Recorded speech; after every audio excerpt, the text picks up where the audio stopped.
Ego Kerala போலீஸால தேடப்படுற talk ட்ரெயினரான குரியச்சனை கண்டுபிடிச்சாங்களா இல்லையா, அவருக்கு பின்னாடி இருக்கிற மிஸ்ட்ரி என்ன இப்படிங்கறதா இந்த எக்கோ படத்தோட ஒரு சின்ன பேஸ் பிளாட். இந்த எக்கோ பட ரிவ்யூக்கு போறதுக்கு முன்னாடி எப்போ போல ஹலோ ஹை ஃப்ரெண்ட்ஸ், நான் தான் உங்க ஜெயராமகிருஷ்ணன் பேசுறேன். குட்டி மெசேஜ். பொய் சொல்லவே எனக்கு தெரியாது, இப்படி உண்மை பேசுறங்காட்டி நிறைய பேர்கிட்ட அவமானப்படுற மாதிரி நான் ஃபீல் பண்றேன், அதுக்கு பேசாம பொய்ய சொல்லிடலாமே அப்படின்னு யோசிச்சிருந்தீங்கன்னா, அது சில விஷயங்களை காம்ப்ளிகேட்டடான சுச்சுவேஷன்ல மாட்டினாலும் ஒரு பொய்யால ஒரு விஷயம் எப்படி பாதிக்கப்படுது அப்படின்னு உங்களுக்கு இப்ப புரியாது. ஒரு 10, 15, 20 வருஷத்துக்கு அப்புறம் தான் ஒரு பட்டர்ஃப்ளை எஃபெக்ட் மாதிரி அந்த பொய்யே வந்து உங்களுக்கு வந்து திருப்பி வந்து ஒரு அடி அடிக்கும். ஸோ அதனால எப்பவுமே உங்களுக்கு உண்மையா இருக்க கத்துக்கோங்க. முடிஞ்ச அளவு மனசாட்சிக்கு பொய்யா எதுவுமே சொல்ல ட்ரை பண்ணாதீங்க.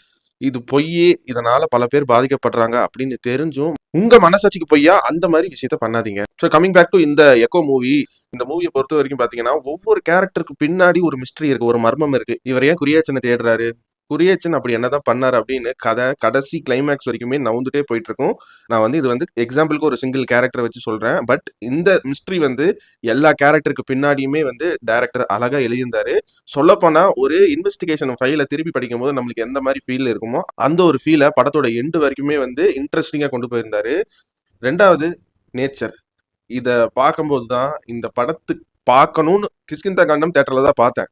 இந்த படத்தையும் நினைச்சா பார்த்துருக்கலாம். பட் ஒரு அலட்சியம் தான், காசு சேவ் பண்ணலாம் இந்த ஒரு படம் பார்க்காம அப்படின்னு. இந்த நேச்சர்னு ஒரு விஷயத்த படத்துல நெட்ஃபிளிக்ஸ்ல நான் பார்க்கும்போதும் என்ன மாதிரி காட்ட காமிச்சிருக்காங்க.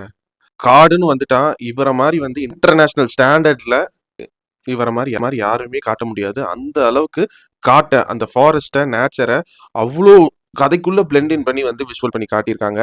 Cinematography is world class. Colour grading top notch. VFX எல்லாம் எங்க பண்ணியிருக்காங்கன்னே தெரியல. சப்போஸ் பண்ணியிருந்தா அதுவுமே நேச்சுரலா இருக்கு. தியேட்டர்ல பார்த்துருக்கலாமே அப்படின்னு இந்த படமுமே எனக்கு ஃபீல் பண்ண வச்சுச்சு. மூணாவது, ஆக்டர்ஸோட பெர்ஃபார்மன்ஸ். அதை சொல்றதுக்கு முன்னாடி இந்த படத்தோட நெகட்டிவ்ஸ் என்னன்னு சொல்லிடுறேன். இது வந்து பார்க்கும்போது உங்களுக்கு வந்து என்னடா காட்டுக்குள்ளேயே இப்படி சுத்த விட்டுட்டு இருக்காங்க, ஸ்லோவா போகுது ஸ்கிரீன் பிளே அப்படின்னு தோணுனாலும் அதுக்கு பின்னாடி சில ரைட்டிங் அண்ட் லேயர்ஸ் எல்லாம் வச்சிருக்காரு டைரக்டர். சொல்லப்போனா கிஷ்கிந்தா காண்டமை விட ஒரு காம்ப்ளிகேட்டட் ஸ்கிரீன் பிளே இதுல இல்ல. அண்ட் அதை விட ஸ்லோ ஸ்கிரீன் பிளேவும் இல்லை. பட் ஆனா ஒரு ஃபீல் வந்து வந்துருமோ அப்படின்னு ஒரு டவுட் எனக்கு இருக்கு. என்னை பொறுத்த வரைக்கும் ஒவ்வொரு சீனுமே வந்து ரொம்ப இது இப்படி பண்ணிருக்கலாமே அப்படின்னு யோசிக்கும் போது அதை விட ஒரு சிம்பிளான யதார்த்தமா நம்ம லைஃப்ல இந்த மாதிரி ஒரு கேரக்டர் என்ன பண்ணி இருக்கும் அந்த கான்டெக்ட்டை உடைச்சு அவ்வளவு பெருசெல்லாம் நீ யோசிக்க வேணாம், இவ்வளவுதான் விஷயம் அப்படின்னு அந்த இவ்வளோ சிம்பிளான விஷயத்தையும் நான் எப்படி சொல்றேன்னு ஒரு ஸ்கிரீன் பிளேல ஒரு கிரைம் டிராமா நடக்கும், அந்த விஷயத்தை ஹேண்டில் பண்ண விதமா இருக்கட்டும், இதெல்லாம் என்கேஜிங்கா எனக்கு இருந்துச்சு. பட் மற்றவங்களுக்கெல்லாம் ஸ்லோ ஸ்கிரீன் பிளேவா இருக்குமோ அப்படின்னு ஒரு டவுட் எனக்கு இருக்கு. ரெண்டாவது, இதை வந்து ஓப்பன் அண்டா நிறைய விஷயங்களை வந்து அப்படியே விட்டுட்டாங்க. அதுக்கான டைமிங் கண்டிப்பா படத்துல இருந்துச்சு. கொஞ்சம் அதை பத்தியுமே டீடைல்டா சொல்லிருக்கலாம்னு தோணுச்சு. படத்தோட கிளைமேக்ஸுமே வந்து ஆடியன்ஸோட அசம்ஷன்ல ஓப்பன் தான் விட்டுருக்காரு. பட் நினைச்சா இந்த மாதிரி சிம்பிளான ஒரு ஸ்கிரீன் பிளே கிரைம் டிராமாவை ஹேண்டில் பண்ண இந்த டைரக்டர் அண்ட் ரைட்டரால கண்டிப்பா ஆடியன்ஸை என்கேஜிங்கா வைக்கிற அளவுக்கு அந்த ஓப்பன் எண்டையுமே ஒரு பக்கா க்ளோசர் கொடுத்து முடிச்சிருக்க முடியும்னு நான் நினைக்கிறேன். பட் எனக்கு அது ஓப்பன் எண்டடா விட்டது கரெக்டுங்கிற மாதிரி தான் தோணுச்சு. பட் படம் பார்த்து முடிச்சுட்டு நிறைய கேள்விகள் வந்து என்ன கன்ஃபியூசிங்கா இருக்கே நிறைய இது அப்படிங்கிற மாதிரி நிறைய பேருக்கு தோணலாம். Coming to characters performance.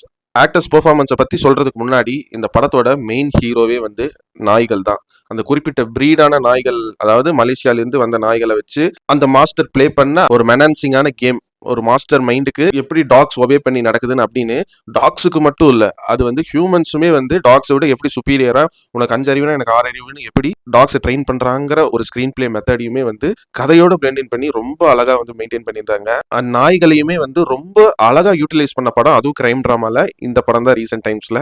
அப்புறம் ஆக்டர்ஸோட பெர்ஃபார்மன்ஸ். குரியச்சனா நடிச்ச சௌரப் சச்தேவா, இவர் பாத்தீங்கன்னா இதுக்கு முன்னாடி புஷ்பா 2, சீக்ரெட் கேம்ஸ்னு ஹிந்தில ஒரு வெப் சீரிஸ் வரும், சைஃப் அலி கான், நவாசுதீன் சித்திகை வச்சு. இப்போ ஒரு 1 இயருக்கு முன்னாடி ரிலீஸ் ஆன அனிமல் படம், இந்த மாதிரி படங்கள் அண்ட் வெப் சீரிஸ்ல நடிச்சவர் தான் சௌரப் சச்தேவா. அவரு இந்த குரியச்சன் கேரக்டரை ரொம்ப அழகா ஒரு மாஸ்டர் மைண்ட் உள்ள ஒரு கேரக்டரா சட்டிலா ரியாலிட்டி க்ளோஸரா நடிச்சு கொடுத்திருக்காரு. அதுக்கடுத்து வினித் பிளே பண்ண மோகன் போத்தனுங்கிற கேரக்டர். அதாவது இந்த படத்தை பொறுத்த வரைக்கும் நல்லவங்கன்னு ஒருத்தவங்க இருக்காங்க, பட் ஆனா நல்லவங்க மாதிரி நடிக்கிறவங்க நிறைய பேரு. அந்த கிரே மீட்டரை வந்து எல்லா ஆக்டர்ஸுமே கரெக்டா பண்ணியிருந்தாங்க. அந்த ஒரு விஷயத்த வினித்துமே வந்து ரொம்ப தத்ரூபமா இப்படி ஒரு கிரே ஷேட் கேரக்டர் இருந்தா நம்ம கூட ரிலேட் பண்ணிக்கிற மாதிரி ஒரு ஆக்டிங் பெர்ஃபார்மன்ஸ் கொடுத்துருக்காரு. அண்ட் ஸ்பெஷல் மென்ஷன் பியோனா மாபின் அண்ட் அவங்களுக்கு யங்கர் வெர்ஷனா நடிச்ச ஆக்டர். இவங்க 2 பேருமே வந்து மலாத்தி அந்த மலாத்திங்கிற வார்த்தை எப்படி மலையாளத்துல தழுவி வந்துச்சு அப்படிங்கிற ஒரு விஷயமே வந்து ரொம்ப அழகா சொல்லியிருப்பாங்க. அந்த மலாத்தி சேச்சியை ப்ளே பண்ண 2 ஆக்டர்ஸுமே வந்து யங்கர் வெர்ஷனா இருக்கட்டும், ஓல்டர் வெர்ஷனா இருக்கட்டும், 2 பேருமே வந்து ஒரு எக்ஸ்ட்ராடினரி ஒர்க் தந்திருக்காங்க. அவங்கள ஏன் ஸ்பெஷல் மென்ஷனா சொல்றேன்னா, படம் பார்த்து முடிக்கும்போது உங்களுக்கு அது புரியும். Hero of the show Sandeep Pradeep ஒரு சைடு கேரக்டர் ரோலா வந்து ஒரு ஒன் ஆஃப் த புரோட்டகனிஸ்டா கடைசியில மாறுற மாதிரி ஒரு கேரக்டர். அதுக்கான ஆக்டிங் பெர்ஃபார்மன்ஸை நீ தாண்டா ஆக்டர் அப்படிங்கிற மாதிரி சூப்பரா நடிச்சிருக்காரு. இதுக்கு முன்னாடி படைக்கலம், ஃபலிமி அப்படிங்கிற படத்துல எல்லாம் நடிச்சிருந்தாரு. அதுல ஒரு ஜாலியா ஒரு ஃபன் லவிங் பர்சனா தான் ஒரு கேரக்டர் ப்ளே பண்ணியிருந்தாரு. பட் இதுல அந்த ஃபன்னும் இருக்கு, அதை தாண்டி சீரியஸா சில விஷயங்களை ஆக்டிங்ல ஹேண்டில் பண்ணியிருக்காரு. ஒரு நல்ல ஆக்டர்னு ரொம்ப இன்டென்ஸா ப்ரூவ் பண்ணியிருக்காரு.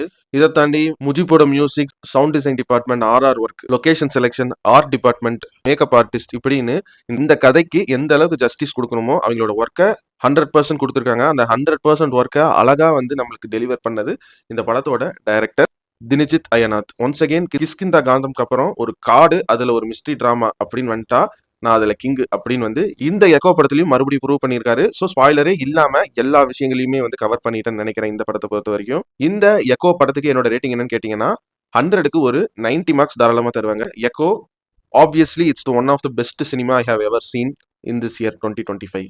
நான் உங்களை இதே மாதிரி இன்னொரு சூப்பரான வீடியோல சந்திக்கிற வரைக்கும் நீங்களும் நல்லா இருங்க, எல்லாரையும் நல்லா வச்சிருங்க. அவ்வளவுதாங்க விஷயம். நன்றி, வணக்கம், பை பை. நான் பறங்க.